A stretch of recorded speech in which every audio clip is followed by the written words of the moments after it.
Thank you. Go ahead and open this council meeting for February the 5th, 2014. And Oceanside City Council, Harbor District, and CDC. Roll call, please. Mayor Wood? Here. Councilmember Kern? Here. Councilmember Feline? Here. Councilmember Feller? Here. Councilmember Deputy Mayor Sanchez is absent. Thank you. Mr. City Attorney. Thank you. Council meet in closed session to discuss the following items. Item 1, Conference with Labor Negotiator involving the Oceanside Police Officers Association.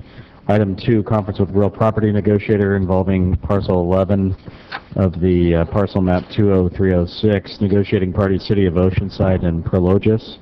Under negotiations of price and terms for the exchange of the real property.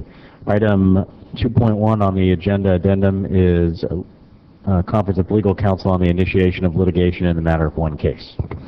Thank you very much. Adjourn to closed session.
Good afternoon, ladies and gentlemen. We'll go ahead and start the City Council. This is going to be a February 5th, 2014 council meeting. Can we have a roll call, please? Mayor Wood? Here. Deputy Mayor Sanchez? Here. Councilmember Kern? Here. Councilmember Feline? Here. Councilmember Feller? Here. Thank you very much for that. With that, let's go straight into the consent calendar, please. Yes, first there's changes to the agenda. Council item number 17 has been continued to February 19th. Okay. And on consent calendar, we have items 3 through 7. Thank you. Motion? Move approval. Second. Thank you. Any public on any of these? No public. Thank you. Please vote. Ms. Sanchez and Mr. Feller? Yep.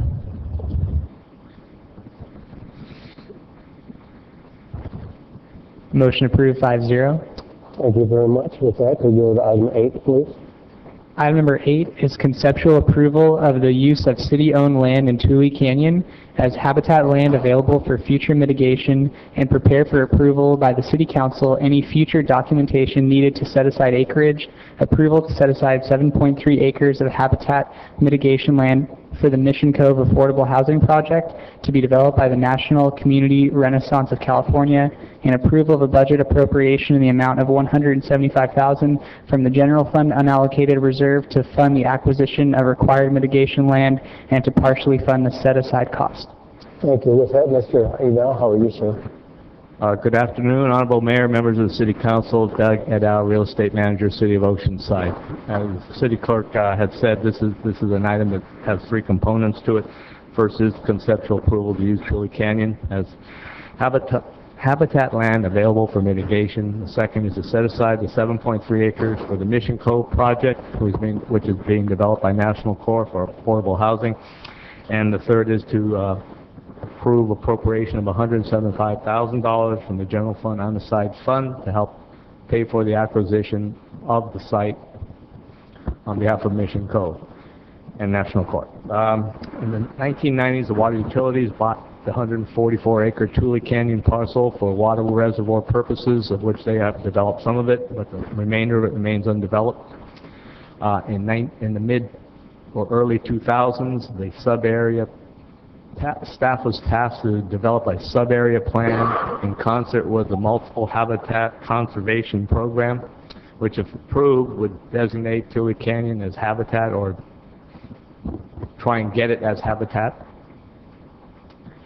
In, I believe, 2012, the City Council approved the development and disposition agreement with the National Corps Group for the development of the Mission Cove project on the 14.7-acre Josepho piece. Part of that approval process, there's a requirement that if the project gets approved and the EIR gets approved with it, requires a set-aside or a mitigation of 7.3 acres off-site. National Corps came to the staff and asked if that 7.3 acres could be set aside in Tule Canyon. Staff is looking at that project if it gets approved to see if it can be habitat, of which we would then try and attempt to set aside 7.3 acres if it's approved by the council.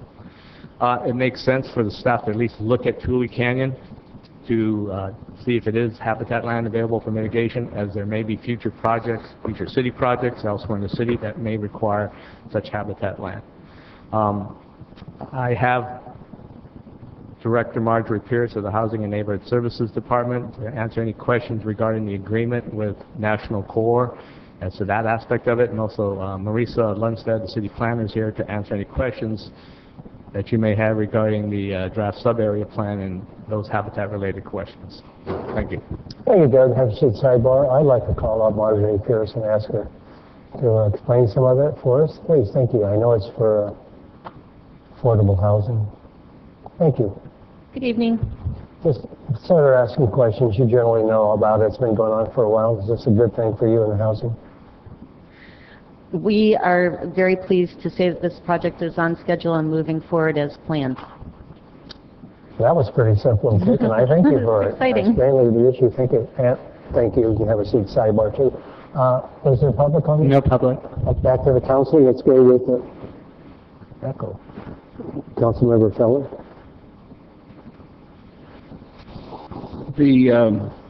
Maybe this slipped by me earlier in the process, but where can there possibly be habitat on the 14 acres since we plow it under every year? I mean, I know we're killing all the birds and everything that's in there once a year. How can there be habitat?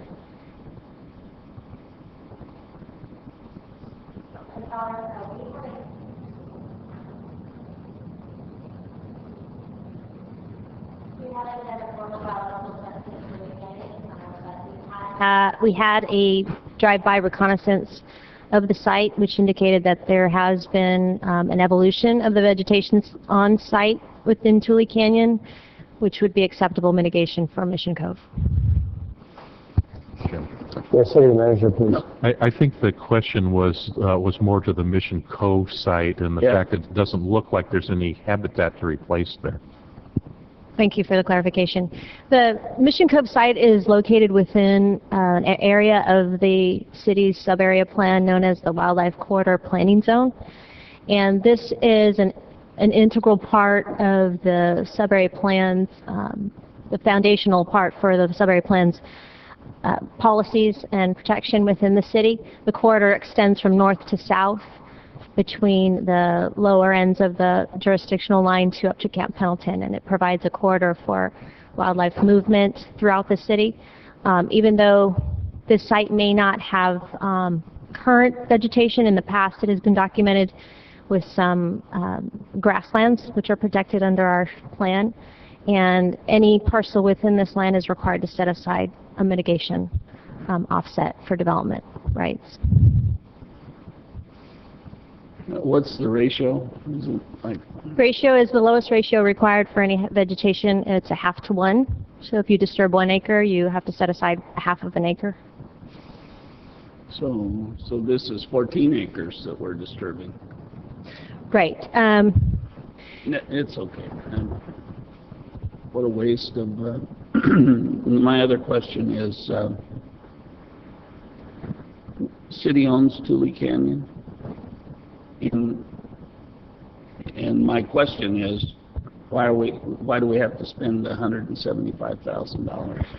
Honorable Mayor, Councilmember Feller, Doug Edout. The city, through the Water Utilities Department, owns Tule Canyon. Water Utilities Fund paid for the acquisition of Tule Canyon back in the 1990s. Why we have to spend an additional $175,000, I'll defer that to Marjorie Pierce to answer that question. Councilmember Fowler. We have this requirement that we expect the city actually owns the ground. So in effect, the litigation is going to come to development. So this is the way the developer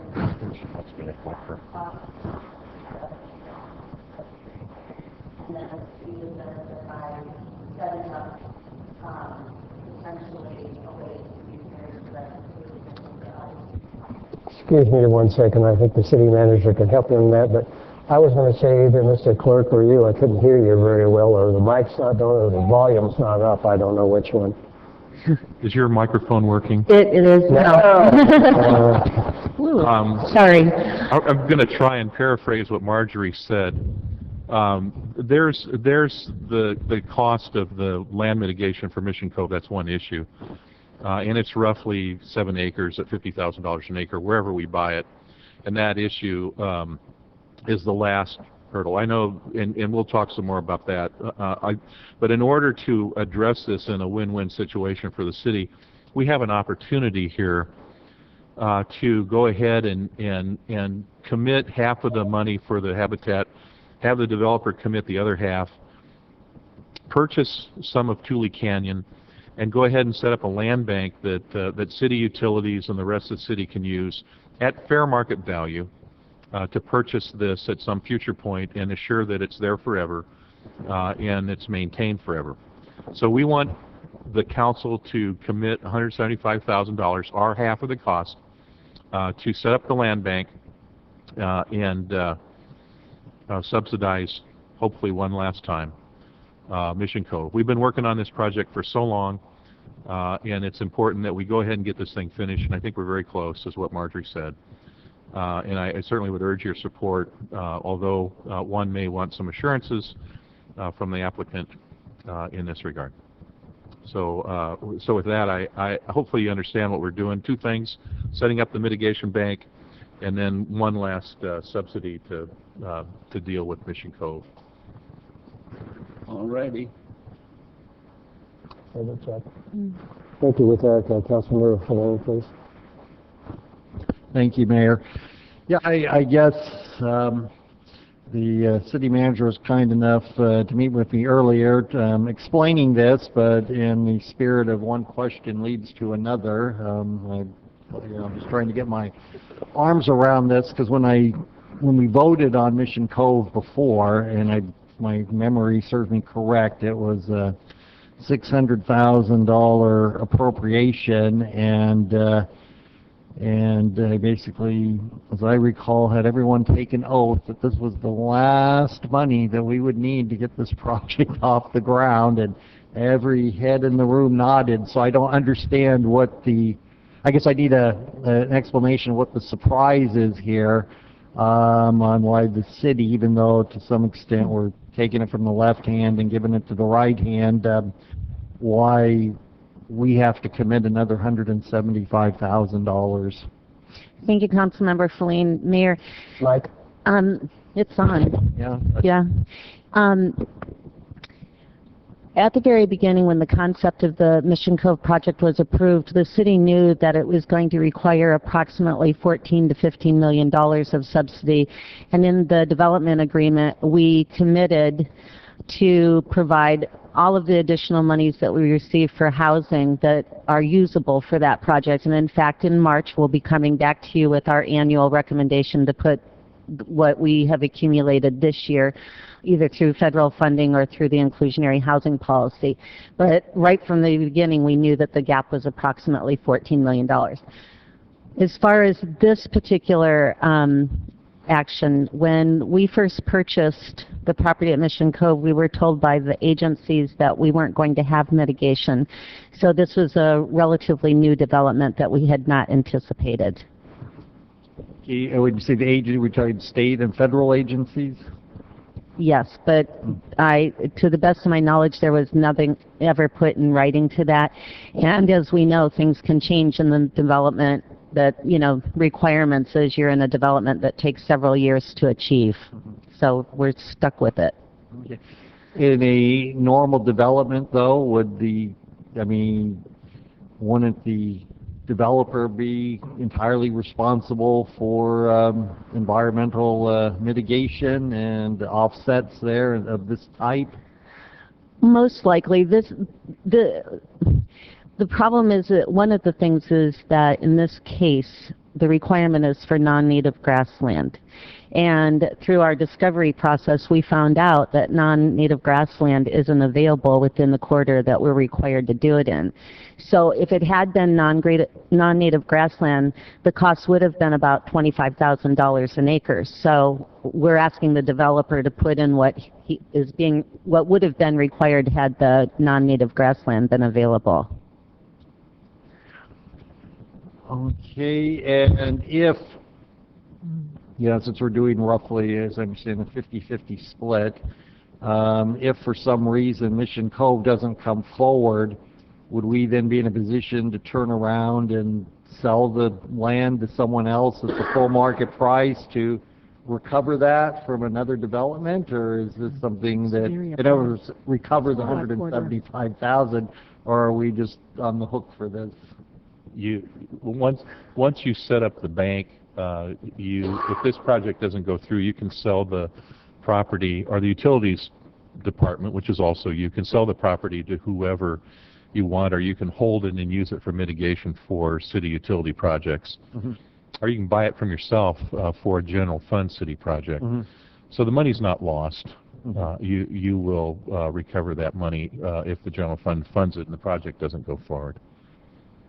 Okay, now if Mission Cove is going forward and we've now put the $175,000 into it, in terms of all the back and forth that's gone on with the budget for this project over the past decade, are we going to be below the original $14 million estimate in terms of subsidy, or is this popping us over the top?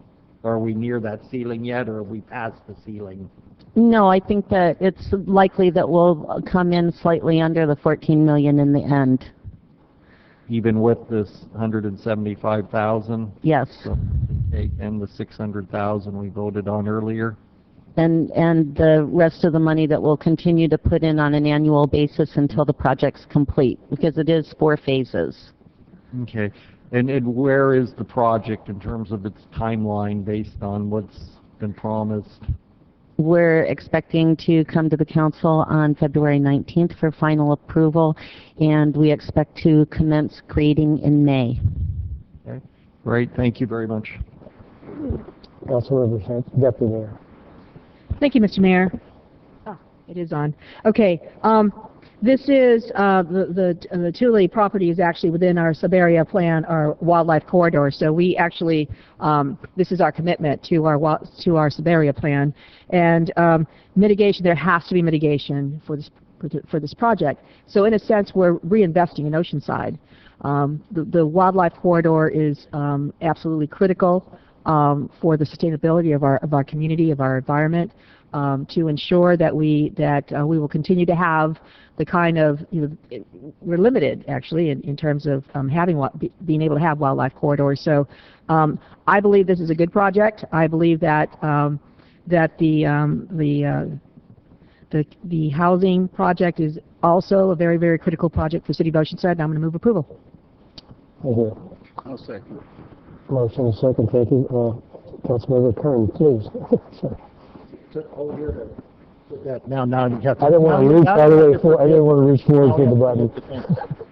You know, I have no problem with the first 2 points of this. It's that last point. When I asked last time, you want no more money, and it was an infinitive, yes, we're done with city subsidies. And they come back, it's been like 7 or 8 months, and come back and ask for more. I'm just concerned that we go down the road, there's going to be more. And we're to the point that, you know, I feel like this project it's like we're being pecked to death by a bunch of ducks. You know, just every time we turn around, there's more and more and more. So the land bank's a great idea. I think we ought to set that up regardless. I think committing setting aside 7 acres for the project is a good idea. I just don't see continuing to fund this project. You know, it just seems like time after time that we get these things and say, oh, we don't need more money. Well, till next time. We don't need more money till next time. So I just want to make sure that they meet their deadlines. If this was split in 3 things, I would vote yes for the first 2 and no for the last one. But I don't think that was the motion. I think the motion was all 3 of them together. So I still don't know which one I'm going to vote, but I'm done with this project. And hopefully they get done, because I will not be in favor of any extensions, extensions of time. You know, we've been dealing with this project for too long, and it's about time to either get it done or pull the plug and move on. So obviously, you can sense my frustration here, and I don't mean to take it out on anybody in particular, but the idea, it's time for this. You know, this is how the banks got too big to fail. You know, we keep pushing it down and pushing it down, and pretty soon we're so invested in time and money that we can't keep investing time and money into it. So I'll leave the rest of the comments to my colleagues, but I'm still not convinced that this is good money. I think we're throwing good money after bad on this project. Thank you. My comments, and I know that the state of California, certainly San Diego, want to have more and more affordable housing and building. We get pressured from every other angle. I'm in support of the project. I know early when it first started, there were some problems, and they got rectified and got delayed. And it's not easy to do anything in this world right now after the economy. And so it's been slow, not only on this, but all projects. We understand that. But with that in mind, I think we're into this. It's potentially a good project with a lot of benefits to the city. And the people who are involved in it are really good people. Originally, when I first got on the council, I drove around and went to all these projects and checked them out in different areas of Oceanside and the North County, and they were good projects that turned out to be good. And again, this is a city where you look at affordable housing and its best needs for what we have here. This is really a drop in the bucket for what we need in the area, but it's something. Again, everybody that's on any council now is going to be a little bit concerned about how you spend your money and where it goes. I think when we have staff that's been supportive of this for a long time in the council, that's a direction we should go for. I see people in the audience that I've dealt with on this and other projects, and they've always turned out to be good. And if they finish ahead of time and with less money, I'm in favor of it. So for right now, I'm going to go to one of those let's vote now and see where it goes. Thank you very much. Please vote.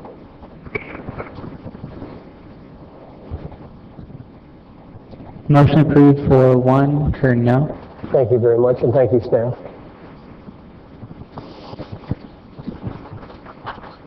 If I may, Mr. Clerk, let's move forward to item 16.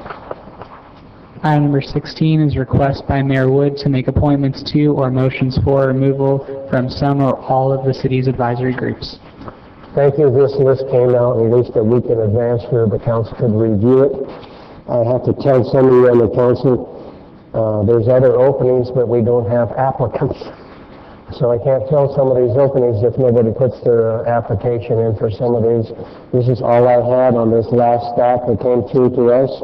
And I'll make a motion that we approve this particular group. And I think you've had time to look at it. Thank you. We do have one member of the public wishing to speak on this Thank item. you, sir. At this time, Jimmy Knott can come forward. Mayor, council members, Jimmy Nutt, 127 Sherry Lane. Also, I'm Vice Chairman of the Utilities Commission. I want to make one correction so the public knows that this is corrected onto the paperwork back there.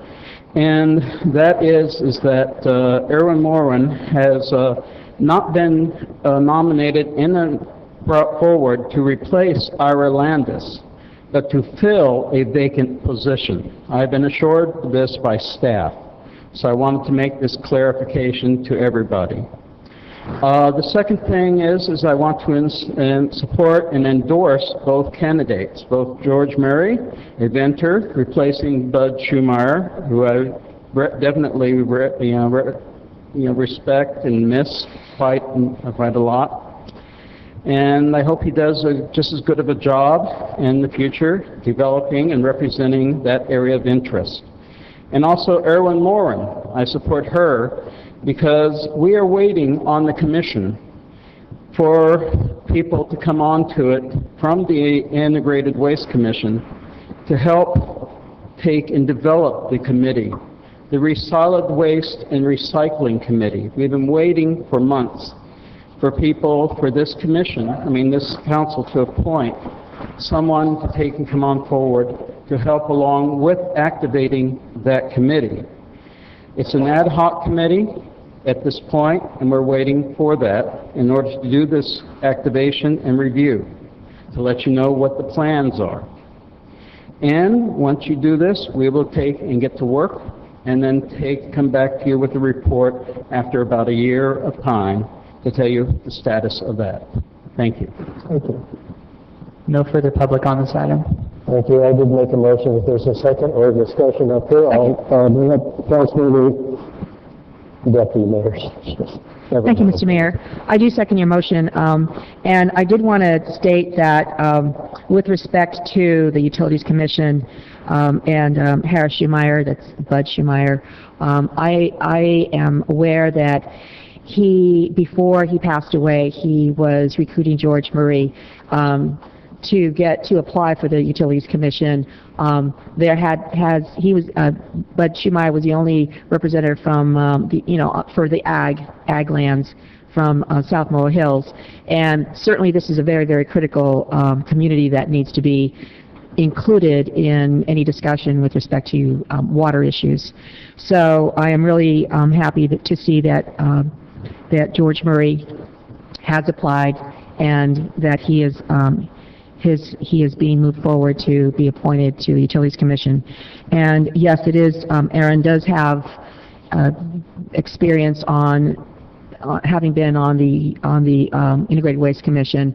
There's so much that needs to be done with respect to integrated waste and recycling that it would take several people to get that done, probably a room full of people. So it's pretty much going to be on our shoulders.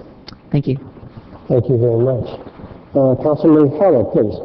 Thank you. I'm okay with everybody, but I would like to, I will not support Aaron Morin for this commission. Okay. Thank you. And Councilman Farrell. Thank you, Mayor. Yeah, I guess I would, well, I guess from a technical standpoint, as the maker of the motion and the second in favor of splitting the vote here, or do you prefer to vote on your motion first and then have something come from the floor? Because I would prefer to split as well.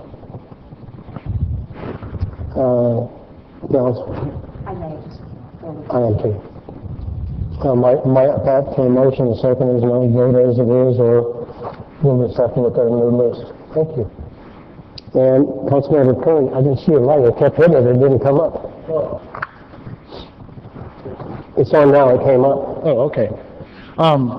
No, and I think part of the problem, and I understand Councilmember Felder's concern, and my concern is George Murray's South Memorial Hills, Aaron's from South Memorial Hills, were weighted more in that direction. I would prefer to see somebody more from an industrial user in that alternate position. I mean, the idea we have the ag section pretty well covered there. George Murray is a great selection. I really applaud the mayor on that selection. I just don't think having Ms. Moran as the alternate at this time is appropriate for the city. I think we ought to have somebody either South Oceanside or the industrial community or something like that. I think we have too many people from South Memorial Hill on this committee, so I would like to register a no vote on that one too.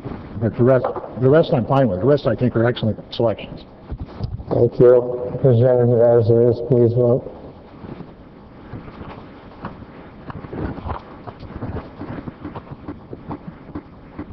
Motion fails 2-3. Kern, Feller, Feline, no. Thank you very much. And if you would, let's go to item number 18, please.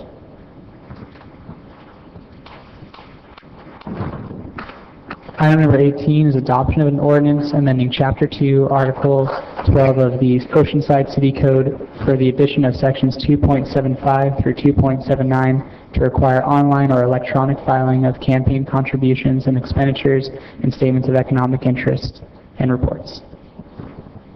Thank you very much. Public, please. There is no public on this item. Councilmember Feller. I move adoption. Second. Thank you. Any other comments? Please vote. Mayor, even though Zach's already read the item under the code, I need to read the title before you vote. Please vote, please. Thank you. Yes, so we'll be redundant. This is the adoption of an ordinance of the City Council of the City of Oceanside amending Chapter 2, Article 12 of the Oceanside City Code by the addition of sections 2.75 through 2.79 to require online or electronic filing of campaign contributions and expenditures and statements of economic interest reports. Thank you. Please vote. Motion approved 5-0. Thank you. Very much, Mr. Clerk. Other than City Council reports, are we pretty well caught up on that? Yes, City Council reports are all that is left. Okay, I thank you. And let's go with those. Mayor Wood. Thank you very much. And ladies and gentlemen, we'll still have some items at 5 o'clock, but they're kind of minimal. We'll do a slogan. But I had a couple of things I wanted to report, mainly that I have an announcement, an up-and-coming visit by a delegation from our sister city of Fuji, Japan. Jack and I have certainly been there, and they were wonderful guests to us when we were in Japan. 3 representatives will be arriving on March 24th, visiting Oceanside for 5 days. An itinerary is planned for visiting with these delegates, taking them into account their request for specific areas they'd like to go out to see and do in the area.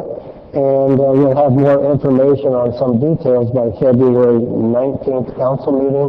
But I just wanted to highlight the people out there because there's a lot of people within the city of Oceanside that used to be in the Sister Cities group that have gone to Japan. They might want to get involved and even sometimes get involved in the itinerary where you're going to see. Ladies and gentlemen, we have 3 sister cities, 2 in Japan, 1's American Samoa. Some of the council people up here have gone to them, and they treat us like royalty because we are a sister city. Now they're coming here, so I hopefully will have some information from the rest of the council members that they will be involved in this visitation from Japan. That's all I have. Thank you very much. Deputy Mayor Sanchez. Thank you. I wanted to let everyone know that I had a great opportunity to attend. It was a great opportunity. It was a great event. The Zero Waste Symposium, Keys to Sustainability. It was a pretty great program. Our own Colleen Foster also spoke at this. It was a room full of professionals in the area of zero waste, making a lot of money at the same time doing things for the planet. It was just wonderful. It was over 100 people, and they came out with this new bag. It's one less plastic bag. It looks a lot more stylish. For the times that you don't need a whole lot of a big bag to to get your it's a small grocery day. But the really exciting thing is that we've got Oceanside as a leader in adopting our zero waste goals. We're at 72%. Our goal was 75%. By 2020, so we're definitely going to be doing that. So the next one is to adopt a 90% level, which is where the state is going. So it's really, really great to see that we're moving in this direction. Now, Colleen has been really busy looking at partnerships. She certainly has partnered with the Chamber of Commerce and with Main Street Oceanside. But the one partner that is going to make this huge difference for our city is Oceanside Unified School District. Oceanside Unified is poised to also adopt zero waste, not just for some of the elementary schools and the schools that have gotten on to zero waste, starting with Palmquist Elementary, which is really exciting to see these kids getting involved and understanding, really getting what zero waste is all about, but the entire school district. So I just want to give kudos to Colleen Foster. Also to the other cities. City of San Diego is also moving towards adopting zero waste resolution. They pretty much are going to be coming back and adopting that. They've done a draft, and so it's coming. Chula Vista also. And we are looking forward to our coastal cities also doing it, so pretty great. And because I was at this, I was unable to make the Main Street event last night, but I'm sure it was wonderful again. So thank you. Councilmember Feline. Thank you. I had the opportunity to attend the Main Street event. It was great to see Artist Row and all the excellent artistic talent we have in our city. The other event I had a chance to attend was our 10th annual member recognition luncheon put on by the police department. And it's always an honor to represent the city and the citizens and attend that event and show support for our police department. And while there were numerous awards given and obviously recognition well deserved, I want to do a shout out for the Police Officer of the Year, Marilyn Johnson, and I'll congratulate her. She was the winner amongst, I'm sure, a lot of stiff competition, and it's the great work that's done by our police department. She stood out above and beyond as recognized by her own team, and it's wonderful to see and wonderful to participate in. Also had the honor of attending the Marine Corps Association banquet, and had a chance to see and be with the people who are defending our country in time of need. And the last event was a chance to attend with our Sandag rep Jack Feller, going to the Sandag retreat and be part of the policy making and seeing the plans for the future that Sandag has for our region. Thank you.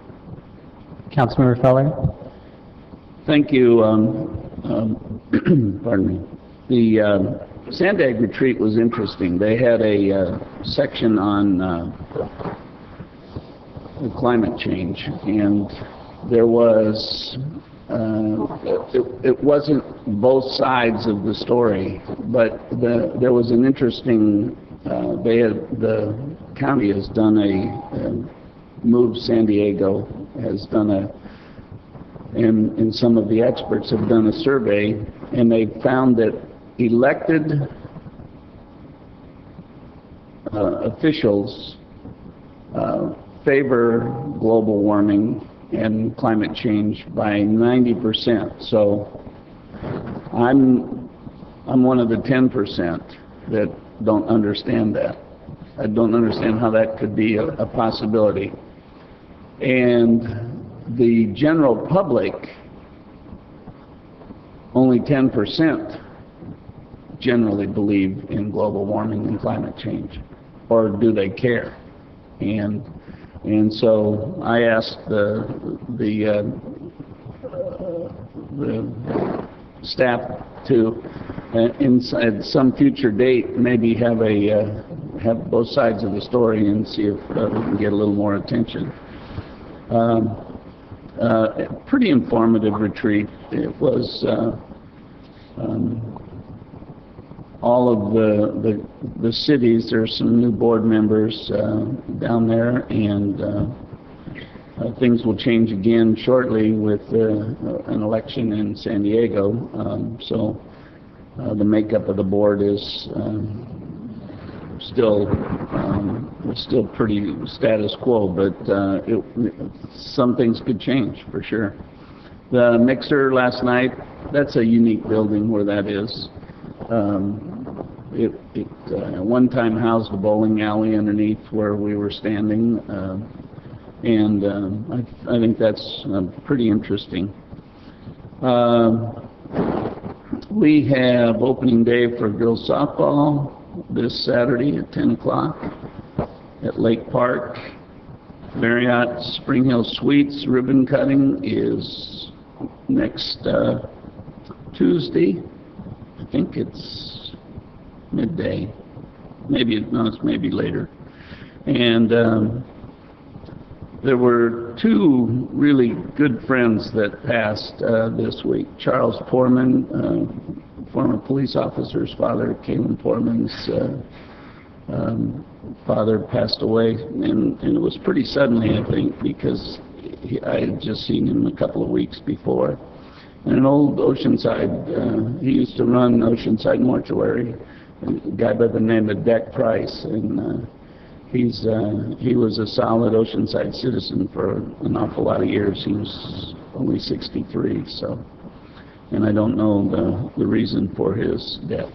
And the last thing, before we have another council meeting, we will have a new grandchild, Hannah, and that'll make 21, and it'll also include the great-grandson, so we'll have enough for offense and defense in football. And that's all we have going. Mr. Mayor, Councilmember Kern. could before Mr. Kern goes forward, Mr. Mayor, could you have Councilmember Feller tell us where Art Alley is? Please. Art Alley is directly across the street from our fountains. It's an indoor alley. It's the alley between the St. Mary's Community Center and parking lot there. Oh, between Mission and Civic Center Drive. Between Mission and Civic Center. You were there. Why are you asking me? Because people are watching us from home, and I think it's a great place. Yeah, they ought to be able to find it. Unbelievably unique, and I thank you for making sure I stumbled through the directions. So. But it is a great building, and there's antique store there, just all kinds of different art, and it's all connected indoors. Thank you. Councilmember Kern. Thank you. Yeah, I was there last night too, and actually I turned the tables on my wife, because usually we go to these events and she always wins something at the silent auction. Well, last night I won the box of cigars. So nobody else won. NCPC will be proud of you. Yeah, but and actually the money went to raise the money for the parade. That was the whole drive behind this. Main Street put on this event so they can fund the parade that's coming up, the Freedom Days parade, our 4th of July parade, which usually happens June 30th or something. So, that was a good event. Also, the Transit Center opening last Saturday, it's quite an event. I mean, there was quite a few people there, and it looks like it's going to be hopefully well used. It took only about 11 years to get it done. So, yeah, government moves at a mysterious pace. Also, I attended the State of the County address, and it was a pretty good address. It was pretty well crowded. It was pretty well received, and she talked about the aging. I mean, her whole thing was about the seniors in the community and housing and those type of things. So I think the county is going to be focused on that event. So that was, God, what was her gal's name? Slipped my mind. Who? Diane Jacobs. Diane Jacobs is the supervisor, that's the chair this year, so she talked especially about that item. I did attend the police awards ceremony along with Councilmember Feline. Also, I've been appointed to the Advisory Community Engagement Panel to advise and to serve as a conduit of information and ideas between the owners and the public in the decommissioning of the San Onofre Nuclear Generation Station. So I'm going to be on that panel. The Advisory Community Engagement Panel is to bring together diverse stakeholders to open the conduit of information and ideas between the owners and the public. The panel will ensure that all key interests are included and be heard. There's elected representatives from the cities and counties around it, the military, local environmentalists, business, labor, customer interest, and academics are going to be on the panel. The panel is there to ensure the process of decommissioning is open, transparent, accessible, and accountable to the public. And so when I go forward, I will be coming back and updating the community about what's happening out at San Onofre and the decommissioning process. So that announcement is going to be made through SDG&E tomorrow, and I have appointments next week with some of the committee members, so hopefully within a couple of weeks I can give a clearer picture of how we go forward with the decommissioning of the nuclear generation station up at San Onofre. With that, I'm done. Thank you, and if we may, we still have a little time. If we do item number 14, please, with city attorney. Closed session report. Sure, the council met at 2 o'clock in closed session to discuss the following items. Item 1, conference with labor negotiator on the status of negotiations with the Oceanside Police Officers Association. There is no action to report at this time.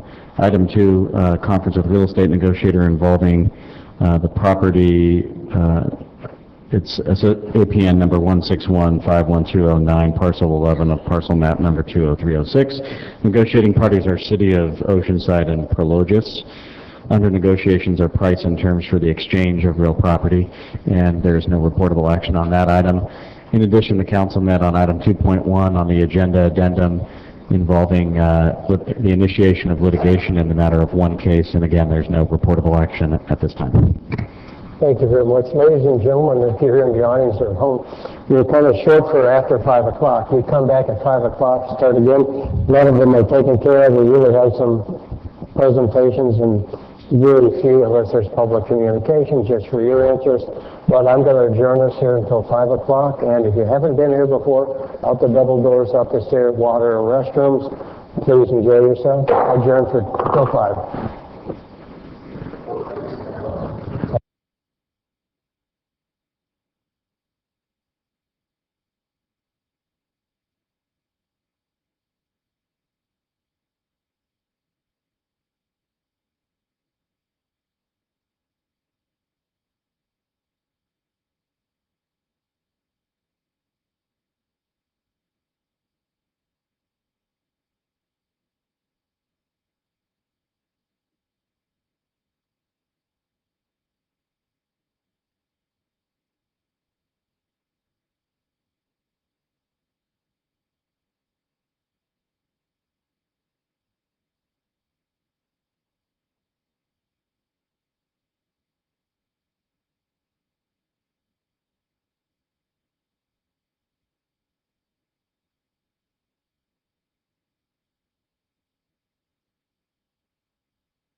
Good evening, ladies and gentlemen, and welcome. For the people at home, we finished the first half with the City Council. A few things left and some presentations and et cetera. But for right now, we're going to have a couple of comments from Val and Abe setting up the rest of this. And if you have a phone or pager, put it on silent. We'd appreciate it. Thank you. If you'd please all stand at this time for the invocation and the Pledge of Allegiance. Tonight, leading us in the invocation is our City Clerk, Zach Beck. who's also the youth pastor for Gateway Community Church. Please bow your heads. We come before you today to say thank you. Thank you for the privilege of living in this amazing city of Oceanside. Thank you for the diverse community that we have of different backgrounds, different beliefs, different presents, and different futures. And we come to you today to seek your counsel, guidance, and wisdom and discernment for the decisions and the deliberations that will transpire that pertain to this city. And as requested by members of the public, we lift up not only just the families who live and reside within the city of Oceanside, we take a moment to pray for everyone's pets and animals who live in the city of Oceanside as well. And we just take this moment right now to just say thank you for living in this incredible city of Oceanside that you've blessed us with. In your name, amen.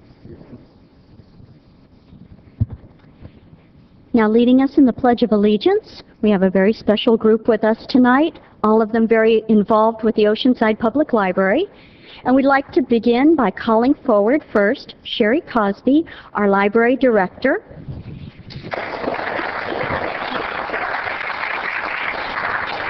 And with her, library staff, which comprises of Franklin Escobedo, Monica Chapa Demerck, Christine Morales, Marie Town, and Brad Penner. From our Library Board of Trustees, we have Adrian Hakes, Charlene Williamson, Alma Cisco-Smith, and Worley Cox. And additional friends of the library, we have Art Mandelbaum, Max Desposti, Jay Brettany, Tom Frankham, Alberta Thomas, Carly Hughes, Ashley Simpkins, and Blake Kern.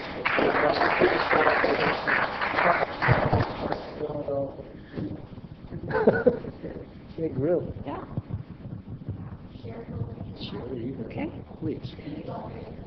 Yes. Ready, begin. I pledge allegiance to the flag of the United States of America and to the republic for which it stands, one nation, under God, indivisible, with liberty and justice for all. Now, audience is welcome to sit at this time. And this group is here to accept the proclamation in honor of the Big Read 2014.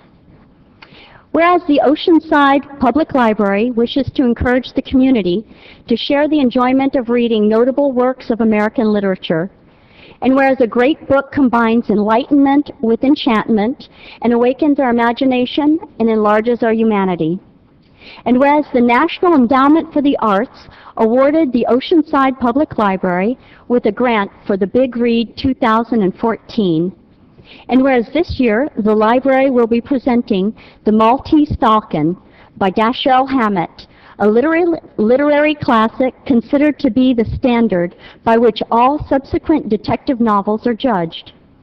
And whereas the Oceanside Public Library has worked with many community groups and individuals to present a month-long series of special events and discussions inspired by the book. And whereas the Big Read not only connects individuals through these activities, but provides an opportunity to all in recognizing the complexity and depth of humanity through the introduction of brilliant literary works. Now therefore be it resolved that I, Jim Wood, Mayor of the City of Oceanside, do hereby proclaim February 1st through March 1st, 2014 as the City of Oceanside's Big Read Month, and do further encourage all Oceanside residents to participate in the numerous programs offered by the Oceanside Public Library that will focus on the Maltese Falcon.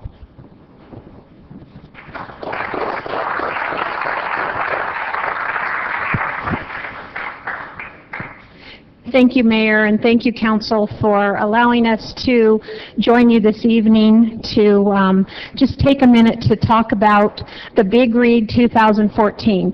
We've been working on this for almost a year. And so for it to finally be happening starting tonight, we are so excited about that. We're here with a group of our supporters, including Max Espati from the LGBTQ. We have sponsorship from Barnes & Noble, the Friends of the Library, our foundation, our trustees are always very supportive of everything that we do when it comes to library events. But I want to introduce also the committee that worked so hard on this and getting us the grant, and that would be Franklin Escobedo, Monica Chapadomerc, Chris Morales, and Marie Town, and CJ Demento. And they were the team that successfully got us our third big read. So we're very excited, and I'm very proud of them.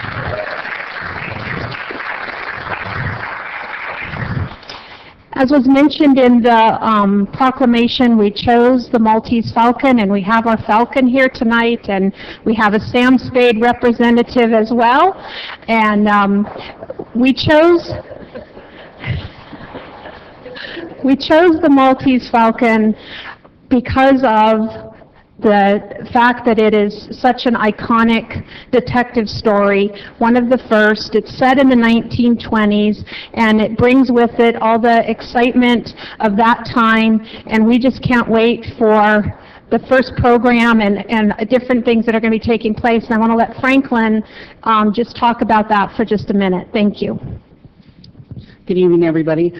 So we want to invite everybody here tonight to pick up a copy of the of the book, The Maltese Falcon. We have in the back. We have a lot of really great programs based on The Maltese Falcon. We have a film noir series. This Saturday we have a film noir concert.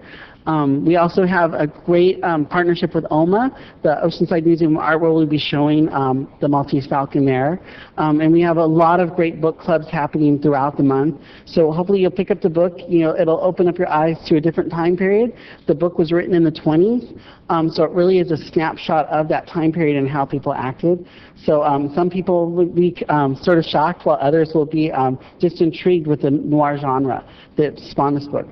We also, for little kids, so we're encouraging everybody to read. We also have the little read that's going along with the big read, and we're reading The Malted Falcon, which is a little gecko detective series, Gecko. So we're encouraging everybody to read, and a lot of these, like The Malted Falcon, is sort of a spin-off of The Maltese Falcon. And The Maltese Falcon was such a great impact on just the noir genre, the detective novel. It led to so many others to copy them, Raymond Chandler. It just spawned films that were based off these books as well. So we hope that you all come to the programs. They're free, open to everybody, and we'd love to hear what you have to say about the book, and we hope that you enjoy it. And like I said, it's part of the American horror genre of literature, so we really hope you enjoy it. And also we have Ashley Simpkin, who's from our Friends of the Library, who also has some events with us as well. So. Thank you, Franklin. I just wanted to quickly let you guys know that the Friends of the Library, in conjunction with the library staff, we're doing a membership drive around the Big Read in order to provide a quality membership benefit to existing friends and to encourage the community to become Friends of the Library. We're having a cocktail reception on Friday, February 21st, here in the courtyard off of the fountains. Dashiell Hammett's granddaughter, Julie Rivet, will be in attendance. We'll be serving cocktails and hors d'oeuvres, and we'll be able to talk about noir, and it's going to be a beautiful, really lovely evening.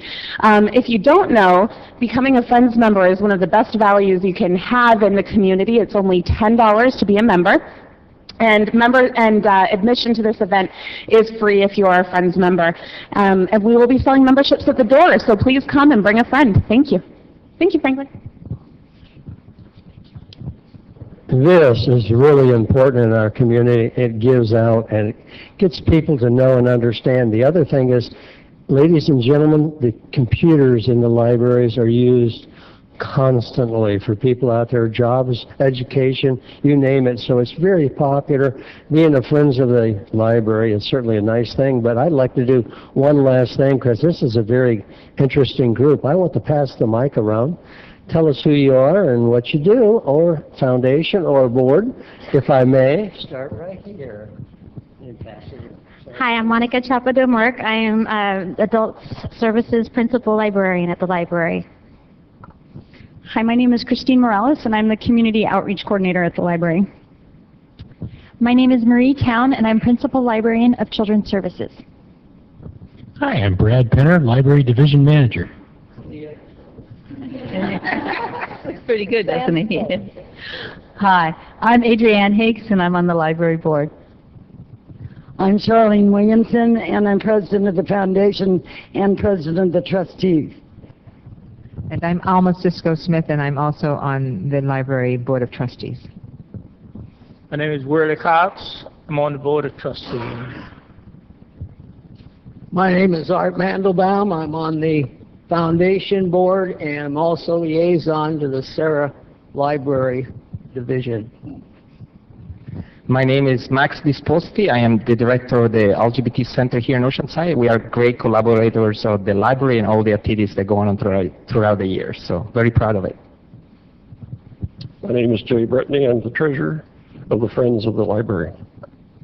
And he can be trusted. My name is Tom Frankham, and I'm a member of the Board of Trustees of the Friends of Oceanside Library. Have been for a couple of years, and I don't think I have ever worked with a more excited, dedicated, exciting group. My name is Alberta Thomas, and I'm on the Friends of the Library Board. When I have been there since I retired many years ago, it was the first place that I turned to after my retirement. It has been really wonderful. Hi, my name is Harley, and I'm a teen volunteer for the library.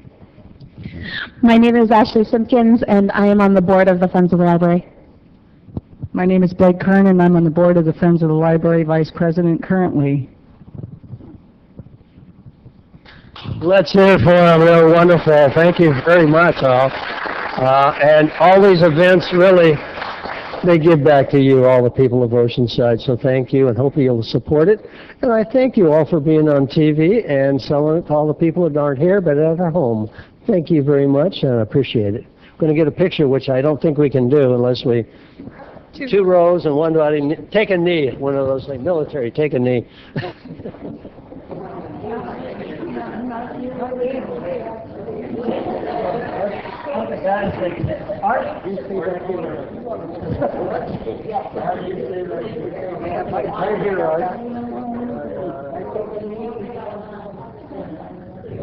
Don't worry about me. You guys are important on me. I got a gap. Can you get us all in here? Okay. Look up front. We got 2 cameras, and we're going to take photos. So big smiles.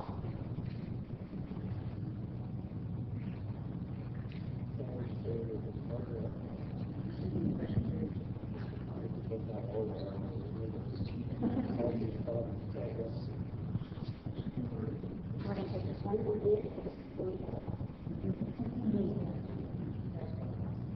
you good? Let's hear it for them. Thank you, folks.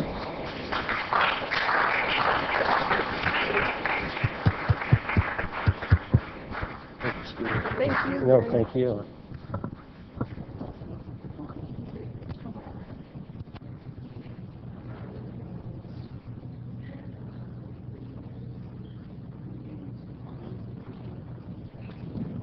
Library group and board, you don't have to stay. I know you're probably busy, but thank you for being. If you want to stay, be our guest. While we're waiting for some people to get out and move, I'd like to look out in the audience. See how many are here from different schools that have to be here? Thank you. Raise your hand. That way the camera can pan across and see you for TV. For your teachers can actually see that you showed up. For our next presentation this evening, we have Pet of the Month. And from the San Diego Humane Society's North Campus, we have Brianne Youngberg with us tonight, and a little friend. Yes, and we also have a dog. Oh, scare her. Clapping scares her.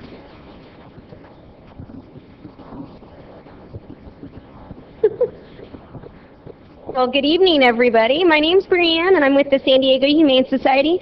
And this is my friend Maxwell. Maxwell is a miniature poodle mix. He's about 3 years old. He's available for adoption right now. He is very cuddly. The second you take him out, he wants to cuddle with you right away, loves being in your lap, loves going for walks, too. But as you can see, he gets a little shy with the clapping. He's not quite used to all the attention just yet. Well, we have a lot of fun, exciting things happening at the Humane Society all month of February. On the 12th, we actually have our happy hour lecture all on using essential oils and your pets. They're a great way to naturally calm your pets down in case of stressful situations like going to the vet's office, or in case there's loud noises, or clapping apparently would have been helpful today. That is happening February 12th from 6:30 to 8 p.m. There are light refreshments provided. Sorry, leave your pets at home. It's a human-only lecture. Also, on Valentine's Day, we have a very special Doggy Cafe. Doggy Cafe is a socialization event. Bring out your dogs. It's practice going to a cafe before doing the real thing, getting them used to calm behaviors around food, other dogs, people, and we also play a ton of training games, and the winning dogs get to pick out their own prizes. So lots of fun with that. All these events you can check out on our website at sdhumane.org. Also, this month is features on February 25th is World Spay Day. Pet overpopulation is a huge problem countrywide, so we are going to be offering 25 free spay and neuters based on financial need on that day alone. That is also in conjunction with our normal spay and neuter clinics available on Tuesdays and Thursdays. And just to let you know, for our wonderful pit bull owners, pit bull spay and neuters are always free. So for more information, you can always give us a call at 619-299-7012 or on our website at sdhumane.org. And while you're out there, don't forget to stop at our lovely dog park.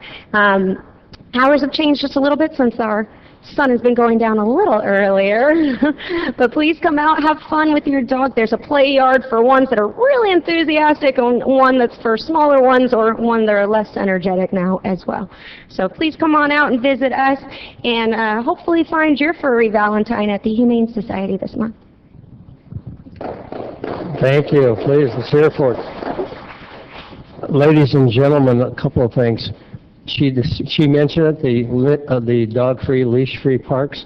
They're for big dogs, active dogs, and small ones, right there at the Humane Society. And there's other dogs you can see for having adoption and purchase. That's wonderful. Plus, over by the airport, they have their new facility for cats and bunnies. Little kitties, cats, and bunnies. It's worthwhile just to go down there and tour it. You'll end up grabbing somebody to take home because they're so lovable, like this one. And I think you guys in the classes, hey, this would be a good mascot for your school and yourself or your girlfriends and boyfriends. So don't forget this. And thank you for always being here. I was just at the cat one just 2 days ago, just walking through. They love getting the attention, and since we have so many students here, I did want to let you know that you can earn your service hours at the Humane Society. If you go onto our website on the volunteer link, you can earn your hours by helping us by gathering items that are on our wish list and making toys for our animals, so that's something to look out for too. So. Yeah, it is a great way to get your points, and then a lot of the times you walk the dogs, take care of them. It's really great to get your points for school. Thank you very much for being here. As always, we appreciate it. Thank you.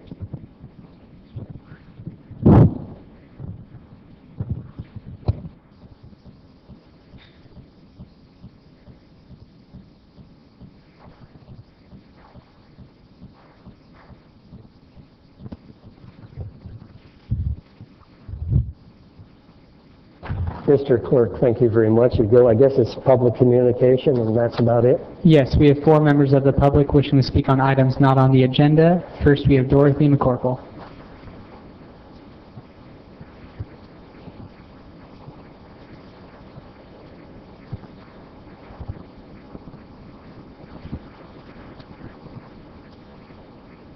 Hi, Dorothy. Nice to follow that last one, huh?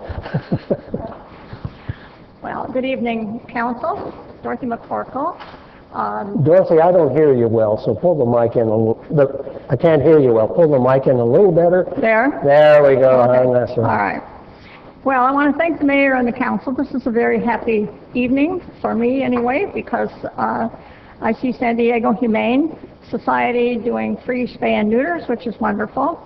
And this is World Spay Month, the whole month of February, and there's organizations all over the world that are animal groups that are promoting and hoping to reduce our excess population of homeless pets. And we talk about dogs, we talk about cats, we talk about rabbits. There's a lot of resources in this county for people who can adopt. We don't want them to wind up homeless and in a shelter or be lost and abused somewhere. So you can see on the chart here that pet overpopulation is not too easy to visualize, but one pair of dogs left unspayed and their offspring can produce 67,000 animals in 6 years. It's unbelievable. Cat reproduction is even faster, with 2 mated cats and their offspring producing 420,000 in 6 years. We're in a situation where we have a lot of apartments, we have a lot of condos, we have HOAs, and many of them don't even allow people to have a dog or cat if they wanted to have one. So the situation can become worse, and there just are not enough homes that are entering the community to cover the number of pets that are in the community and in the shelters. We do have resources. We have San Diego Humane Society, as they said. They're doing spay and neuter Tuesday and Thursdays now, and also on Spay Day USA, which is the 25th. And we have another group, Animal Rescue Foundation, and of course we have SNAP, which is the mobile van, the neuter scooter. Most don't receive any government funding. It's all donations. The neuter scooter can do 30 to 50 animals a day, but it costs for one clinic, it costs $1,500. So they need a lot of donations, a lot of help. The other thing I wanted to mention is that San Diego Humane Society will microchip your animal, register your animal for as low as $10 any afternoon of the week. And they also offer low-cost vaccines on weekends. Microchipping is very important.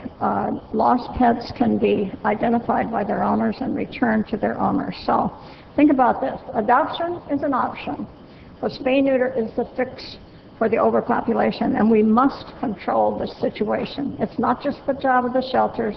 They can't do it alone.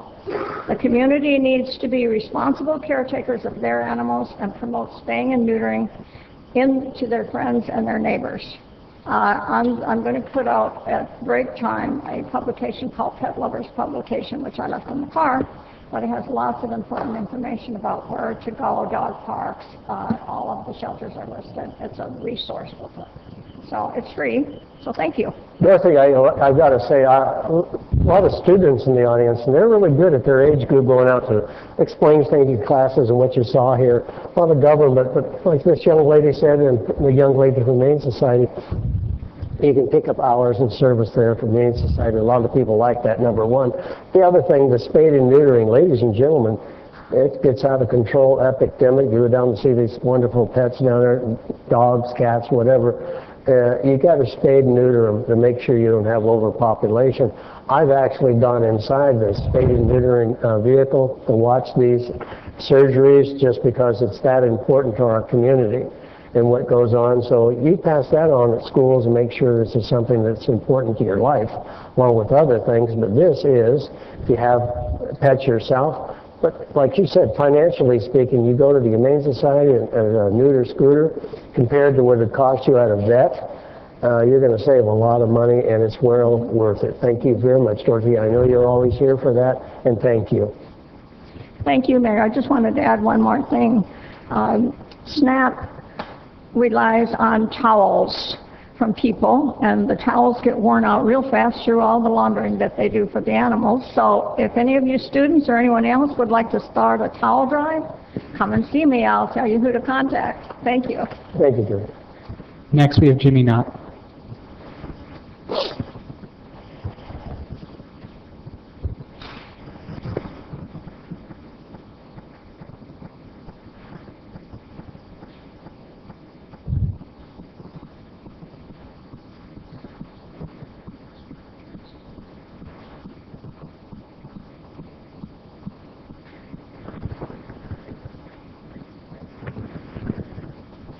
Mayor, City Council, Jimmy Knott, 127 Cherry Lane.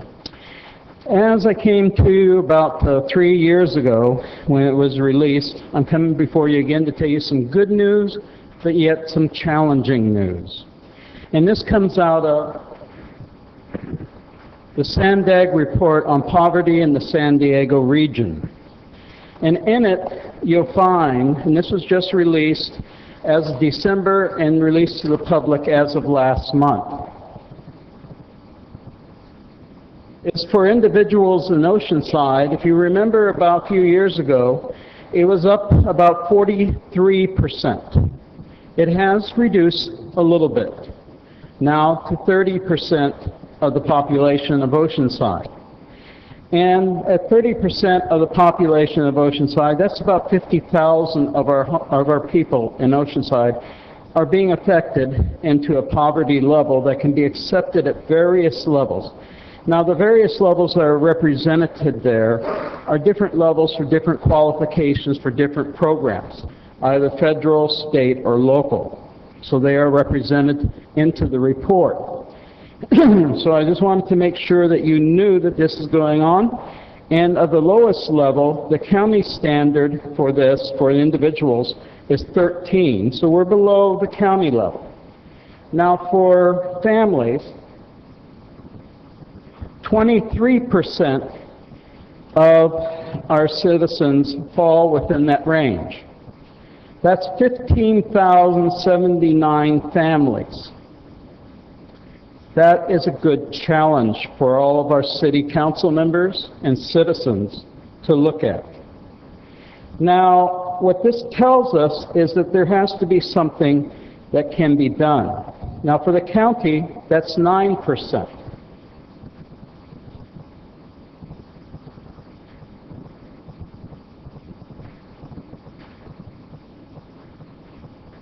And here's one thing that can be done that was pointed out into the report.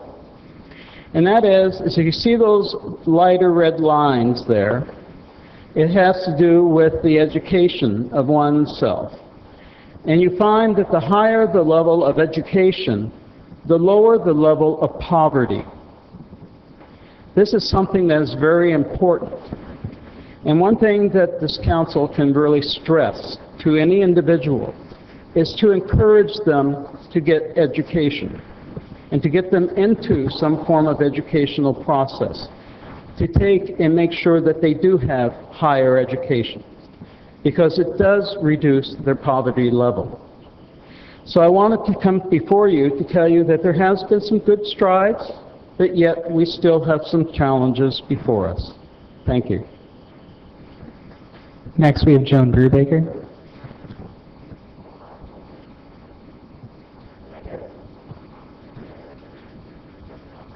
Okay. Next, we have lay brother Stephen Gerard.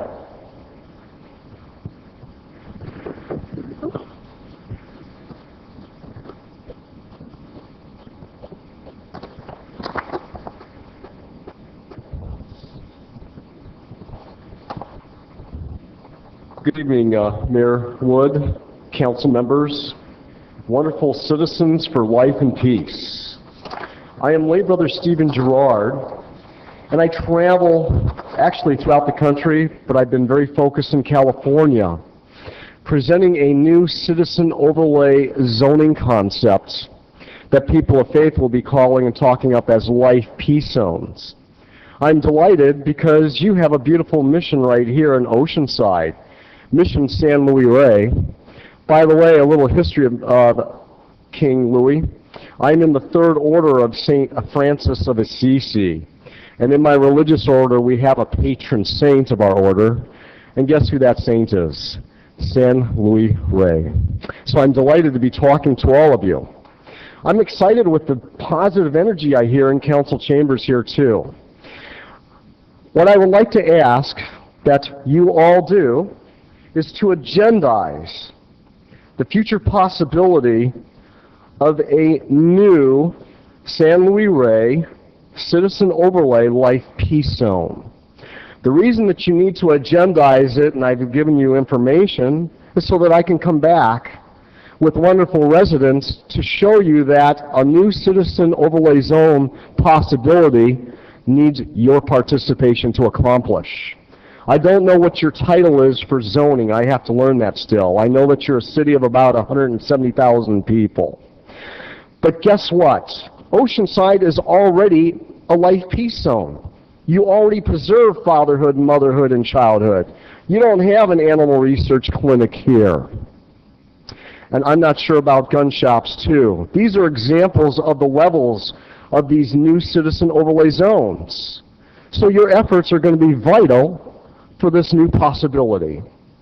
I thank you for the time. I know that 3 minutes does not give me much time to talk to you, but by all means, preserve fatherhood, motherhood, and childhood, and establish a new citizen overlay life peace zone. And I'd like to let you know that Marge and Body, if you'd wave your hands, they already know about this possibility, and other citizens are now hearing about it here at Mission San Luis Rey. Thank you. Joan, would you like to speak? Joan Brubaker is coming forward this time.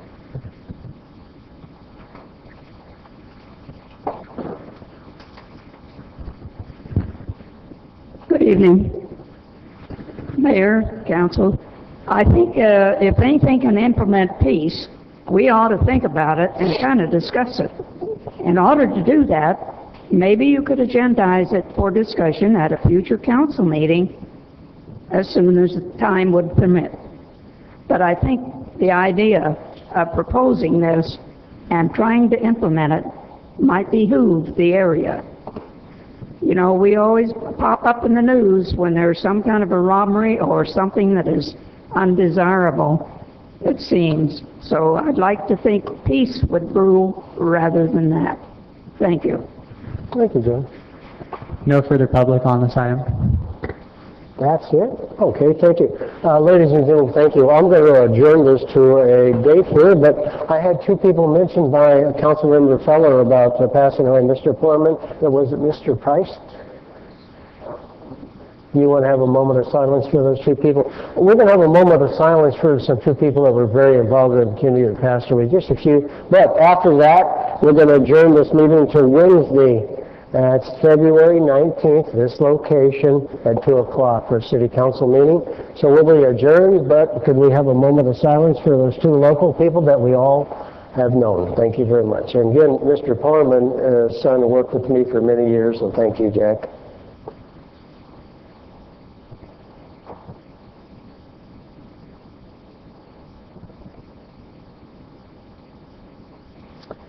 Thank you, ladies and gentlemen. Any of you students that didn't get things signed, hang around. I'll sign them for you if you want. Thank you very much. Good night. Be safe.